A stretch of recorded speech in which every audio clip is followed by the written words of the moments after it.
Welcome to the latest edition of Simon and White and the podcast at the center of business, media, and government. A lot going on. Joined as always by co-host Mark Simon. Mark, say hello, please.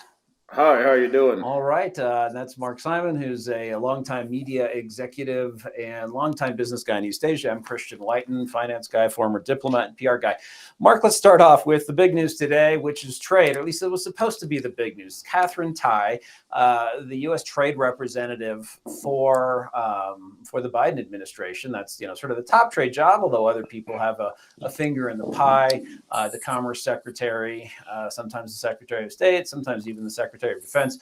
Anyway, people have been wondering where the Biden administration is going on trade. It's reversed everything else that Donald Trump has done that they've been able to get their hands on. They're trying, I would argue, to reverse economic prosperity now with these tax hikes pending before Congress. But trade's been a little bit of a mix-up. So anyway, they said they're going to have a big strategy. I don't see it. They sort of came out and said China's in non-compliance with the phase one trade deal that Trump negotiated with them. It's sort of like, no duh. They were supposed to buy a bunch of things. And like a lot of agreements China signs, they didn't. I'm not seeing a big strategy here that explains where they're going. What do you think? The strategy is basically all the lobbyists in Washington, D.C. are swinging from chandeliers tonight because they just opened up the greatest lobbying. This is a policy. The policy is there's $370 billion of goods there's tariffs on. We are going to go point by point and look at that, okay? We're going to look at these on a piecemeal basis, which does what? It sends lobbyists for every company into Treasury, into Commerce Department, and of course, USTR. It was the most ridiculous announcement I've seen. And look, it came off to me as like the planning meeting for Afghanistan. In other words, like, back if somebody said, all right, we're going to pull out of Afghanistan, this is how we'll handle it. And then she shows up today and it's just like Afghanistan. We're out. Okay, we're just going to handle it this way.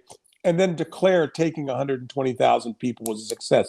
Look, they set this up all week. As one guy said, kudos to the USTR press team for getting the Wall Street Journal, Politico, and Politico, Wall Street Journal, Politico, and the Wall Street Journal, and I'm trying to remember the other one. Probably the Financial Times, and Bloomberg and everybody. TMZ. Everybody just basically goes, "Oh, this is going to be a new one. It's going to be a tough point by point," because they love that stuff. They think that stuff actually works. They think that stuff actually means something. It means nothing. Basically, what they've done is they've now taken trade policy with China. They've put it behind the scenes that you can't see anymore. In other words, nobody's going to be able to see it. It's going to be bureaucrats making decisions in areas that we just have no idea what's going to happen. And it's going to get so convoluted, and that basically China won. In other words, there's no other way to say this. They're going to get what they want over time. Within a year, I promise you, every single, we have to have this hoodie at no tariff because the American people can't deal with a 5-cent tariff. We have to do this. They are essentially giving up on American manufacturing. They are giving up on American agriculture. This is literally probably as bad as it could turn out, other than her just walking up and waving the white flag.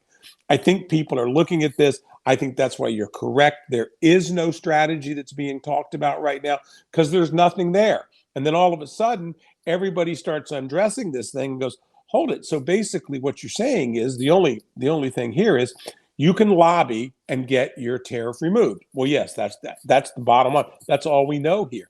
Oh, and we might do something down the road and we might have a conversation.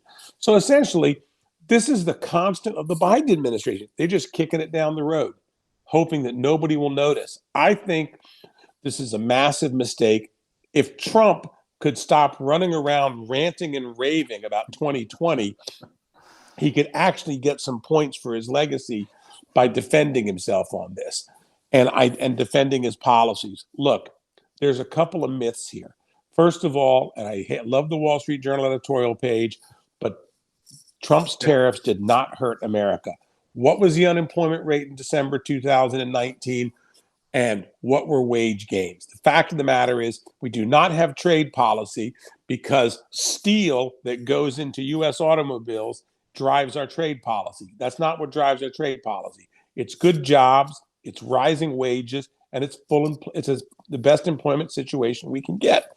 Trump got us that despite these things. Secondly, I went through all these tariffs. It's just ridiculous. Anybody who says, well, this is really tough on us. No, it's not. Nobody really suffered anything. I'm in Hong Kong. I was in Hong Kong when these things were coming through. The Garmentos are my friends. They just shrugged. No big deal. In fact, most of the retailers ate it. Have you seen the price on steel? Down. So if tariffs were so bad, what was that is? All right, aluminum's up, aluminium, as we say. Aluminium is up. But the fact of the matter is, that's really market driven. That's other things. I mean, it's just, to me, I cannot. This is one of these things that, only really smart people can screw this stuff up, and look who it is. There's no doubt and the Chinese fully believe that John Kerry is calling the shots now on China. Fully believe, because this is the type of thing Kerry would deliver. So this is going to get me in trouble. But this is starting to look like the witches of Eastwick. You know what I'm saying? In other words, John Kerry, then you've got Carly, you got Yellen, Ty, and Raimondo over there. I mean, they're basically out there doing their own thing, completely undercutting everything, completely undercutting everything on this, on what's happening. I'm sorry, I lost you for a second. Completely undercutting anything that we're doing with China. But here's the thing. This is what really gets me. The Chinese flew 90 flights. They had a military exercise inside the Taiwan air defense zone on Friday, Saturday, and Sunday, and a bit of Monday. What do we do Monday morning in the U.S.? We give them everything they want on trade. What's the message that's being sent? It is unbelievable. It's unbelievable that message goes out there. Right. And all this talk about, we're competent. And this is the really thing that gets me about, I'll be honest with you, got to name them.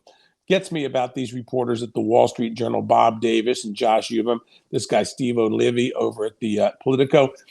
They were called in the room. They were obviously briefed on this stuff. It was punted to them. And they basically, instead of going with actually doing reporting, there's no reporting they did here. They basically got a briefing in a friendly manner from a White House, and they took it. The reason why I was tweeting this stuff 3 days ago, and I was kind of foreshadowing this one of the few times, right, is because from our days at Apple Daily, residually, we still have some friends on the Democratic and Republican sides of the aisles up in the Senate.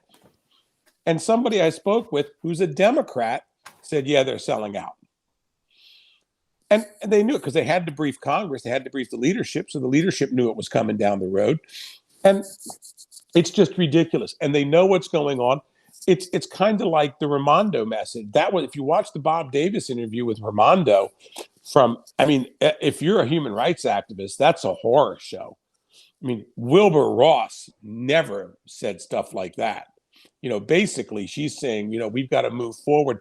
I mean, just really pushing everything to the side. And so the point is like, I guess those jobs, Mnuchin wasn't any good on China policy. Wilbur Ross wasn't a real help. And so I guess those jobs at Treasury and Commerce lead to that.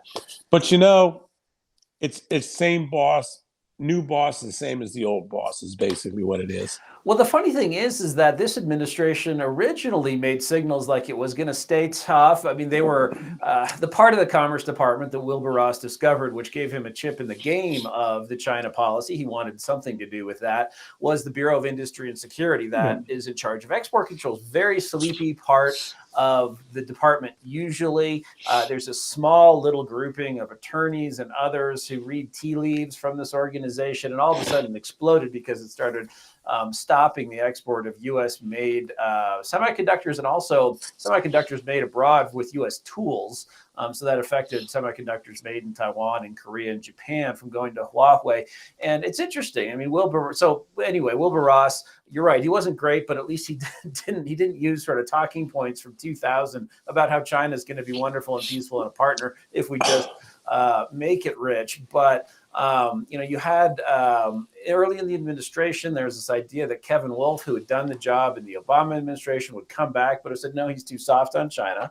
And they put someone else in the job. But I don't know if that was just window dressing or they're just trying to get the right number of sort Look, of people I, in spots. But yeah, they I don't definitely jumped have out. I don't have insights into the Biden administration, but I certainly do know people on the Democratic side of the aisle who were looking at them. Now, this person was particularly upset about what happened in the budget, so she was a little bit more animated. But here's the point: when I was in D.C., a while back, I think there's a growing belief that essentially China policy is being. I think the best people we have on China policy are probably uh, Sullivan, Eli Ratner, Blinken, Campbell, and Doshi, and that crew. I think it's a good crew. I think they're not suckers. But we have a huge problem. My Jack Nicholson, John Kerry is a monster problem. Right. And He's he the is special envoy for marrying rich women and also the special climate envoy, right? he the when he is undercutting US policy. He doesn't care. Everything is climate, climate, climate. And I do think if there's a change in the House, we're going to see a huge difference, because right now there's two representatives, one from West Virginia and a guy named Griffin from Virginia, very conservative guy. And they're sending letters around to these left-wing groups that were promoting climate change, now Code Pink and other things, saying, hey, we want to know what your funding is and why all of a sudden you're involved in climate change. My belief is that's a shot across the bow. I think when the Republicans take the House in 2022, which I think most people think they will, if they keep doing this, they certainly will. I think at that point in time, anything that Kerry was hoping to do is going to be completely undercut, because we're going to see how dirty this is.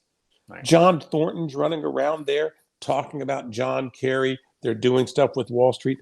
I can't believe that the squad, the left, or anybody else, I can't believe that they could actually sit by and watch this happen. But I'm telling you, they want 2011 again, and that's their goal. And it may happen for a few months, but I think we all know what's going to happen. But still, the height of her standing up there after all the Chinese were doing on the weekend, and she's basically shows up. Why not just cancel this? Why not just cancel? Say It's we've got even an worse issue. because she's actually Taiwanese American and one of the most sort of senior Taiwan. I mean, for I don't, we I like know, to I play know, the identity game, right? I know. Taiwan's tried to milk that. She's basically not. You know what I'm saying? I'm sure she'll give us a lecture on her proud heritage, but the Taiwanese, I know, aren't counting on any favors from her. Right. Well, following the money and sticking with China here for a second. So Evergrande, which caused a real market hiccup a little while ago, and all of a sudden the markets decided this is not a problem. It does not pose a systemic challenge. The market's creating for other reasons, including the fact that the debt may not always be completely free. But news today, and then Evergrande would be acquired. It's not actually disclosed this explicitly, but Evergrande's trading was halted in Hong Kong because one of its subsidiaries said it was probably going to have a bid for acquisition. Similarly, another Hong Kong company in the real estate business, Hobson, had its equities trading was It's a suspended division today. of it's a division of a division. The Hong Kong Stock Exchange has no power over these guys whatsoever. Although I will make a plug for ourselves. They seem to have plenty of time to go after Jimmy Lai's companies, and we all know that. But the fact of the matter is that, look, I disagree. I completely disagree that this is not a systematic risk. Real estate's an area that I have a professional interest in as well, and on a fairly large scale in Taiwan and other places. And I'm just telling you, Kristen, look, people's wealth is wrapped up inside of these houses. There's actually a reasonable case to be made that in every bit of civil unrest that we've seen in the last 30 years or 25 years in Asia has been based on threats to people's equity in their homes. I can make that case in a lot of places. Even in 2003 in Hong Kong, what drove a lot of the dissatisfaction was the massive decline in people's homes after SARS.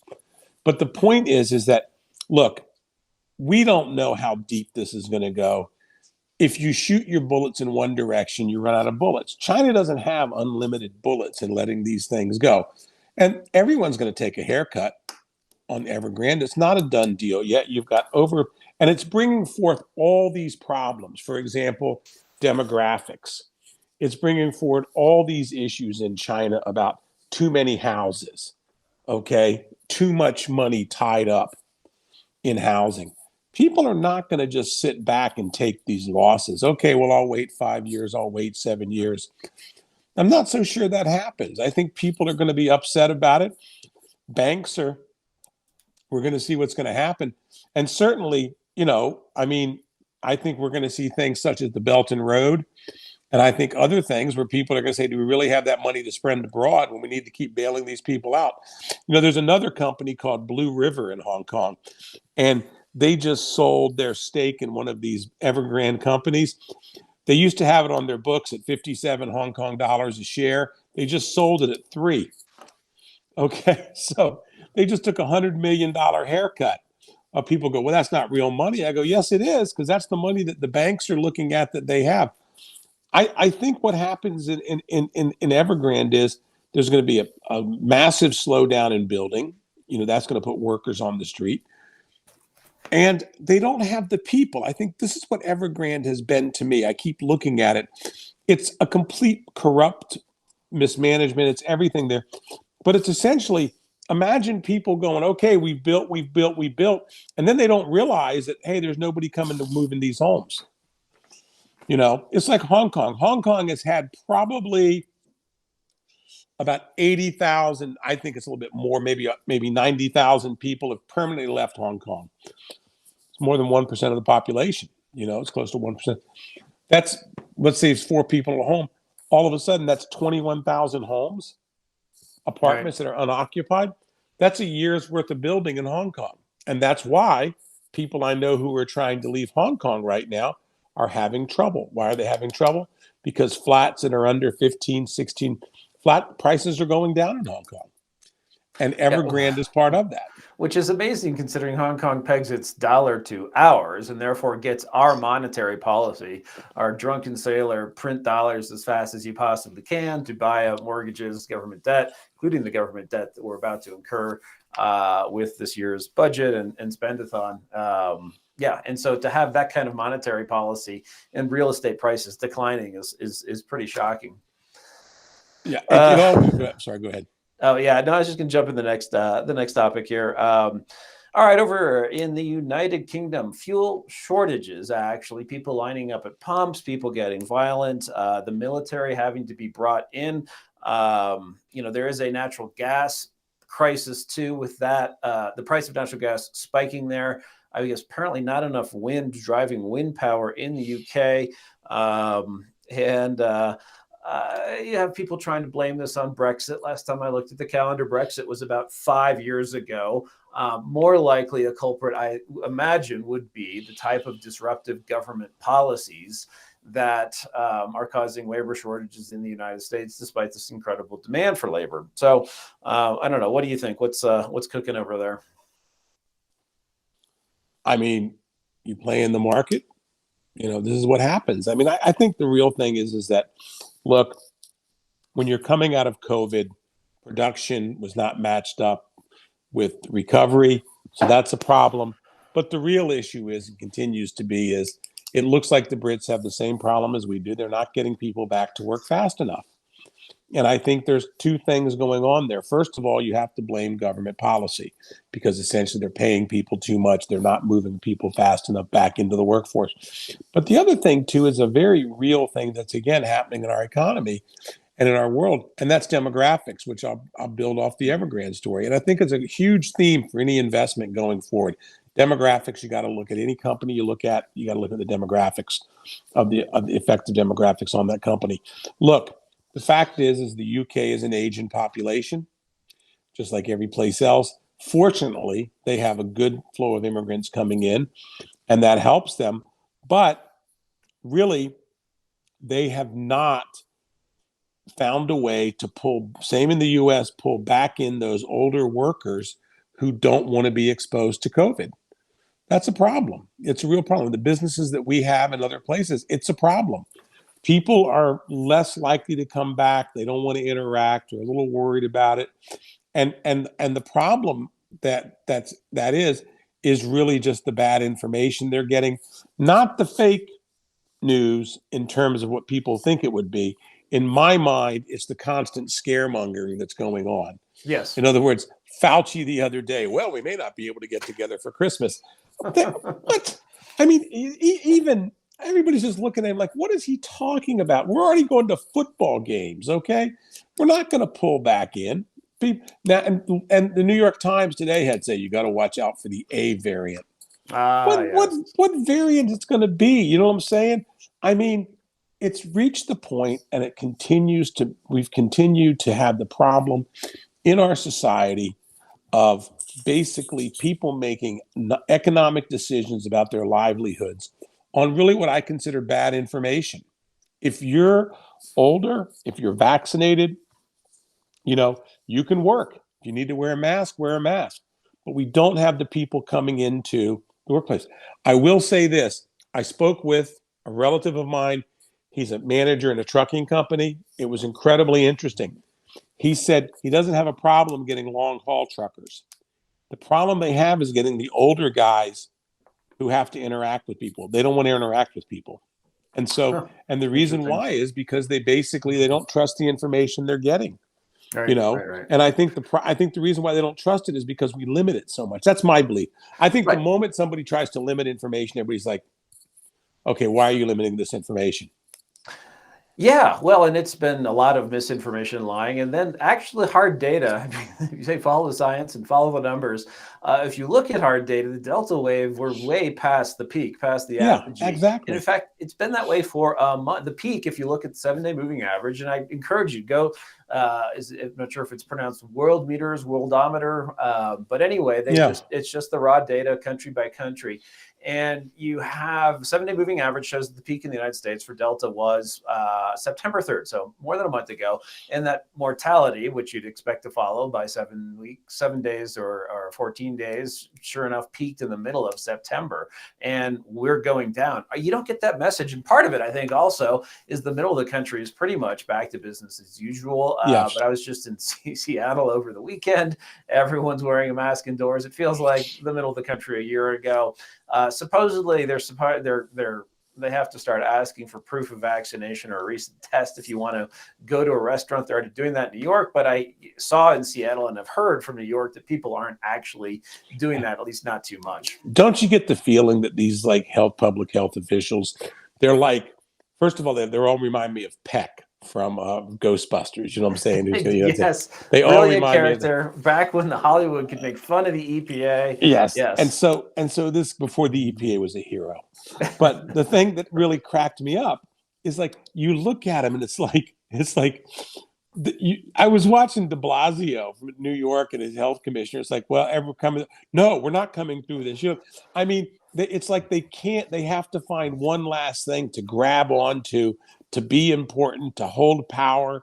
I don't know what the design of it is, but I really believe that probably 2 years from now, the sitcoms are going to have a field day, on this stuff. And the other thing too is, look, I've had it. So I've had it, and I've had the disease, and I've had the virus, and I've gotten vaccinated. I'm fine. You know what I'm saying? I still wear a mask every once in a while when I walk in places. Not all the time, but I'm from Asia. I've been wearing a mask for 7, 9, 10 years. You know what I'm saying? I mean, longer than that. When you have a cold, I got the sniffles now. I'll wear a mask. It's just a courteous thing. But Kristen, I have to tell you, I think that in the UK, to watch Boris Johnson shake the hands of petroleum truck drivers as if they're just back from the shores of Dunkirk is hilarious. It's like, come on, man.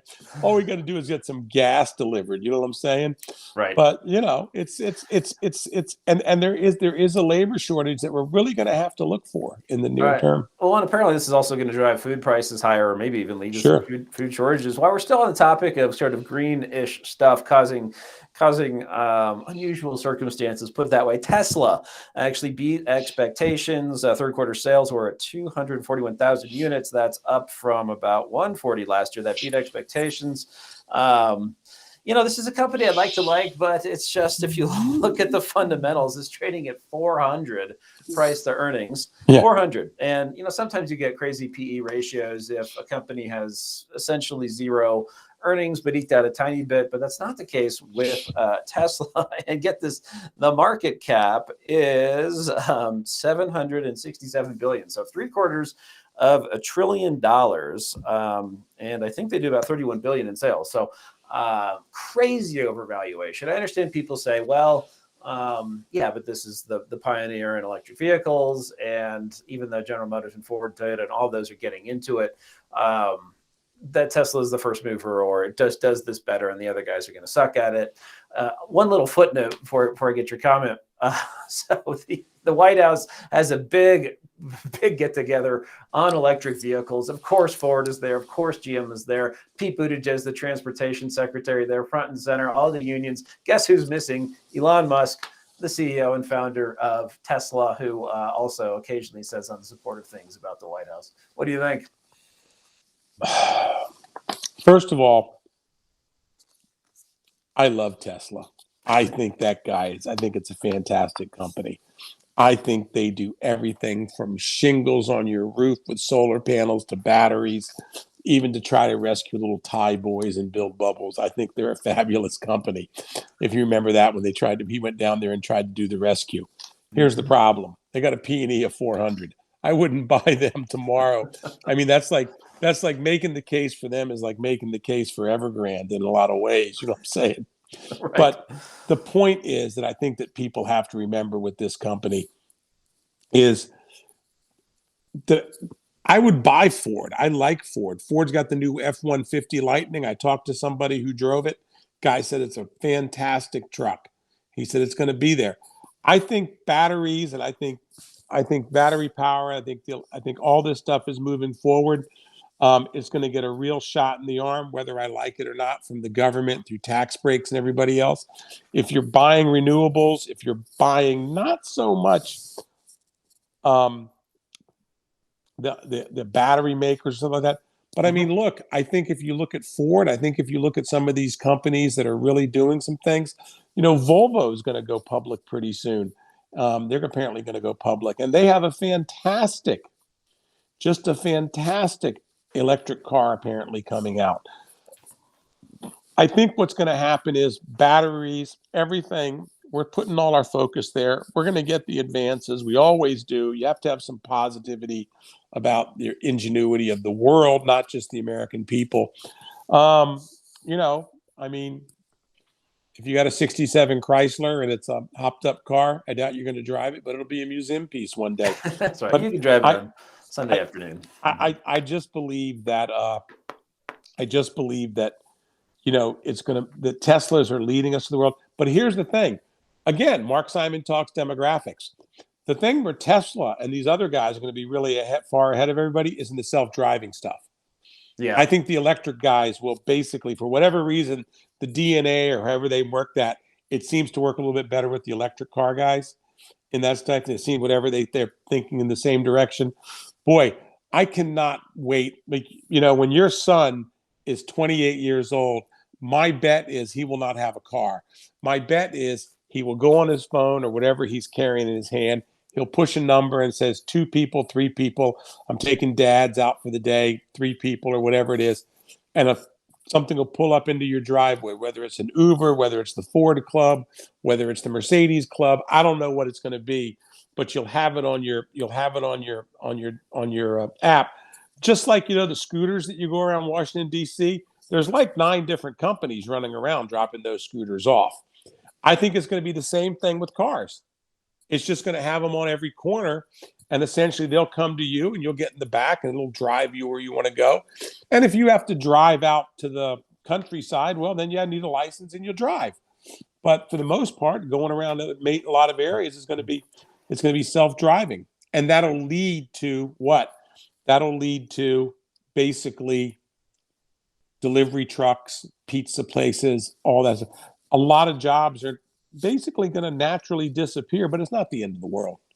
Right. These transitions always seem to take a little longer Yeah. than you think. The other thing with self-driving cars, it'll save some of these Democrat cities that have spent money on sunshine and bunnies and public transportation to nowhere, Los Angeles, because you can get so much more utilization out of existing road networks. If everyone is being self-driven, you have fewer accidents. You can put cars, a few inches apart. Yeah. Yeah. You know what you also get rid of? You can also know what you also get rid of? What's that, Unions. rubbernecking? The unions. Oh. I heard a great presentation on basically if you looked at New York City and you had all these cars there, you're going to get rid of a lot of people. The unions, they're going to disappear. A lot of those jobs in the bus companies, people are going to be just like you said. You're going to have that utilization of those cars. You pull over, go out, pull over, go out. It'll be stoplights probably won't exist. You know what I'm saying? Or if they do, it'll be very quick in terms of and efficient. So yeah, I think anything along those lines is the way to go. Well, final topic, just a few seconds here. Jamie Dimon, a lot of people love to hate. He's the chairman of JPMorgan Chase. This man knows how to make money. JPMorgan, I believe his stock price is up over 50% in the last year. It might be at an all-time high, certainly a modern high. Anyway, he does interesting things. He'll come out and be very candid about things like Bitcoin. He doesn't think Bitcoin goes to zero, but he thinks it's a little bit of a fool's gold, I think he called it. He just has a payday of $30 million a year. And this is upsetting some people. That's all. By the standard of Wall Street, That's that all? I've heard of bigger than that. Yeah, exactly. I would think managing director of Goldman Sachs might haul that in. Yeah, that's what I mean. Tom Brady probably hauls that in. LeBron James probably hauls that in. Oh yeah, but they entertain people. Really, he makes his shareholders money. Who gives a damn how much he makes? If you're a shareholder of JPMorgan, which I am, by the way, and I'm perfectly happy with him getting $31 million a year. I'm not happy with them paying fines of billions of dollars with my money. So I prefer they not get fined. You know what I'm saying? Because some of the, but no, I mean, look, these guys run large businesses.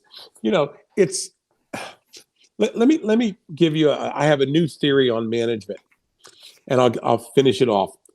One of the reasons that we're going to happen with all this theft going on in all these inner city stores. Have you ever seen who they don't rob? They don't walk into the bodega. They don't walk into the Korean guy's shop and try to rip that one off because they'll take an ass kicking. All right. Mm-hmm. They walk into CVS. They walk into all these corporates where nobody has any incentive to stop them. We have to incentivize people in these corporations for loss prevention. If they can stop loss prevention, they make money. If they can't stop it, they lose money. In other words, you have to make those stores safe for the public, but you also have to make them safe for the owners in terms of their investment. And you do that. That's my thing with Jamie Dimon. If we're not happy with Jamie Dimon, we'll get rid of him. $31 million. First of all, I think that's his paycheck. I'm sure the deferred options and everything else will be a lot more. $31 million. Hell, he probably gives away a third of it. You know what I'm saying? Tax man, God knows the tax man because of who he is. The tax man probably takes 25% of it. Mm-hmm. So that's gone. And then he has to probably give away another 25%. Who cares? I'm happy for Jamie Dimon. And I do think he seems like one of the more, honest guys. I mean, the guy at Goldman Sachs, I can't stand whatever his name is, he outspinning records or something like that in his black T-shirt. I mean, come on. Oh, I mean, I think don't try to be like Silicon Valley. You're never going to out black shirt the cool kid, geeks out there. I'm telling you, look, don't worry about what other people make. Worry about what you make, and you'll be a little bit happier in life. I was watching. Who was I watching the other day in baseball? And, the guy's basically, he's been a bust this year. He's on the Mets. He's a complete bust, but he's making like $7.5 million a year. And somebody said, he goes, oh, yeah, I can't believe the bum's making $7.5 million a year. What's he supposed to do? Give it back? Make $7.5 million a year. God bless the guy. All he has to do is if he can work 3 years, he's done. If he can play for 3 years. Look, don't cut this whole thing actually is coveting other people's money. People never realize that. It really is. It's not about anything else, about responsibility. It's not about excess. It's about people looking around going, I can't believe how much money he makes. Kristen, I run into this all the time with journalists who want to know, oh, why do you ride in the 400 Lexus or something like that when you're in Taiwan? I don't know, because I worked and do real estate development on the side. You know what I'm saying? The way people covet other people's money is phenomenal. I'm sorry, diversity professors and anthropology professors, no, you don't make the same as Jamie Dimon. Right, You know, right. Yes. Well, it comes down to the economic value you're creating. Just because the job is hard doesn't mean it's actually hard to do or has a skill that's hard to achieve. And at the end of the day, too, you have these people who say they want to help the bottom, but really what they're happiest doing is just to bring down the top, and that they think it's I, economically and culturally better if even if everyone is sort of poorer on average, but closer together, that's better than having, people being able to see major upside if they create major value. look, I think the one thing is greed is always there. Um, I don't think greed's the worst thing in the world, but I think coveting other people's money is really not a very good thing. And I think, unfortunately, we've entered a culture of that where I don't know how it begins, but I don't think it existed a long time ago, where like you see a George Stephanopoulos questioning a Jamie Dimon. You know what I'm saying? I was much more comfortable when George Stephanopoulos wasn't making the big money he was making, because now George wants to know how he can make Jamie Dimon money, whatever that means. But my point is that essentially we do have these elites, and so what people do is they see Jamie Dimon and they want to get into George and Jamie's world, and the easiest way to do it is to pull them down a little bit. You know what I'm Yeah. saying? I mean, I am shocked all the time. Who is Fred Smith from FedEx used to talk about every once in a while, like, everybody wants my job, but not everybody can do my job. And by the way, I created my own job. You know what I'm saying? So in other words, why are you going to why do you think you get to take money from me on this? It's like just one term, I'll let you go after this. My whole thing is giving back. I hate that term. I hate Uh, that term. I hate the idea of giving. Especially when it's in reference to someone who's created a ton of jobs and shareholder wealth. Yeah. Yeah, I They've loathe already done that. They've already given the, back. that's my point. My point is, did I take something from you? Oh, you have to Right. give back to the community. Did I take something from you? Oh, I set up a burger stand. Well, I gave you a burger when you gave me the money. Did I, what else do I have to give back to you? Is there something extra? Did I give you a coupon that said you could come back later and get 10% of my money? The problem with the give back thing is that what it doesn't do, it basically tells us there's a bill due rather than there's generosity. In other words, I don't think people started universities or they do great things, or even Elon Musk or these other guys do things because they want to give back. Okay. What they do it because they want to do something great. And they want to benefit other people. A little Christian kindness, as people would say, a little charity. This type of things is good, but the give back is really just somebody else's way of saying you took something from us, therefore you give back. I must say, I've had devilish fun many, many times when people have asked, have you got, what do you got, how do you guys give back to the community? I stopped a room in Hong Kong one time, and the two moderators hated me with a passion. As I was walking out of that room, it's Hong Kong now, remember, I got stopped 4 or 5 times saying thank you for saying that, because they're all tired of it. They're all getting tired of getting hit up. You know what I'm saying? I've said, I mean, Hong Kong's the most charitable place I've ever been in my life, and you're getting lectured, you're getting lectured by some group about giving back. By the way, you know what giving back was? Giving back was donating to a major U.S. university. Of course, that's the word. And then in yes. Hong Kong. Yeah. That's how you I give back. need to write that op-ed, especially going into the holidays. Thank you for not giving, in reference to universities, because I seem to recall some pretty big checks going to the university, and service rendered, service paid for. That's done. And I don't really need to be the guy who helps you hire your 18th provost or vice dean for diversity and inclusion. Yeah, I mean, one of the things I'll tell you, one of the things that I think we should talk about in a later show would be the value of these educations that are coming out. I've got I've got a son at Purdue right now. I'm as happy I can be. You know, that's costing me, $43,000 a year all in. It's a pretty good deal, to be honest with you, for a Purdue education. And I got a daughter coming up, and I won't name the university, but they're pushing her $74,000, $74,000. And I'm like, a year, and you know what, and it's a liberal arts school. And it's like, why, these are almost worthless degrees. You know, that whole thing about how women are going to school much more than men. Yeah. I think if they let me take out my red pen and say, this degree doesn't, in other words, yeah. And it gets back to what we were talking about with Jamie Dimon, like, oh, I went to Wellesley and I have a degree. I have a degree in art history.